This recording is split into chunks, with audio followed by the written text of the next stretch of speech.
Hello everyone! Good morning guys! Ngayon magluluto tayo ng simpleng sabaw.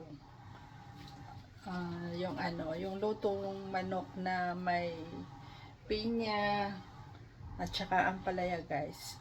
Ipapakita ko kung paano magluto ng sabaw nila dito sa Taiwan. Ayan, magluluto tayo ng manok na may sabaw na may pineapple tsaka palaya. Cooking oil,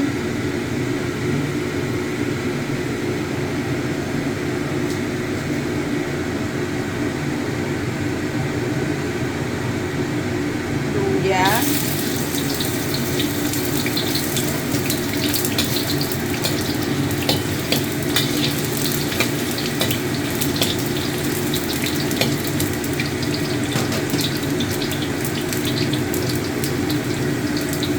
tapos lagay na natin yung manok.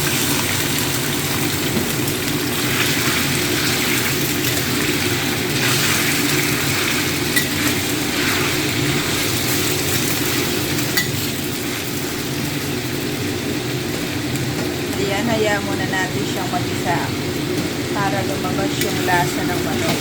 Ayan. Tapos lalagyan ko siya ng Knorr chicken cubes. Lalagyan ko na siya ng pampalasa. Lalagyan ko siya ng asin.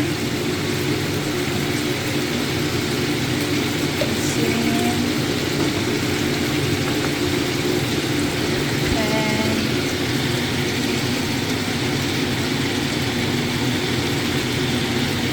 rice wine. Ito.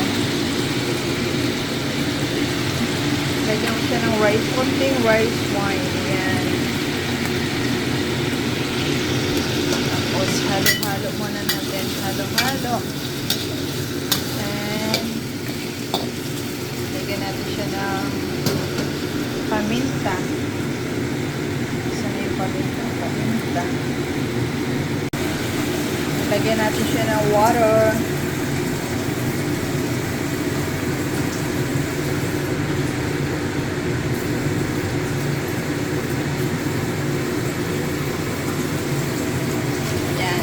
Muna natin siyang kumulo guys. Ayan, tignan na natin guys.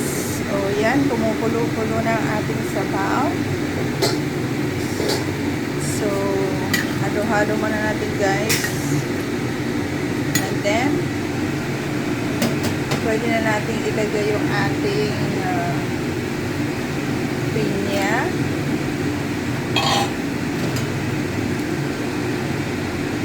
At yung ating ampalaya. Yung ating white ampalaya. Hindi masyadong mapait yan guys. Yan. Maraming gulay, mas masarap, healthy. Ayan. So, ganyan lang. Napakasimple lang dito to guys. Ayan, pineapple, chicken pineapple soup with ampalaya. Ayan. Then, pakuluan lang natin siya. Kapag malambot na yung ampalaya, pwede na siya. Ayan, takpan natin siya ulit. Ayan, kumukulo na siya guys. Halo-halo muna natin. Ayan, pwede na siya. Ayoko masyadong luto-luto yung yung gulay. And then, tikman na natin siya kung tama yung lasa.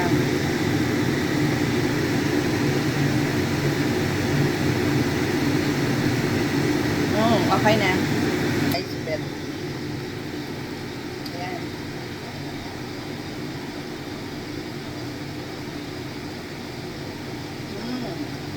Okay na yung lasa guys. Sarap na siya. Ayan.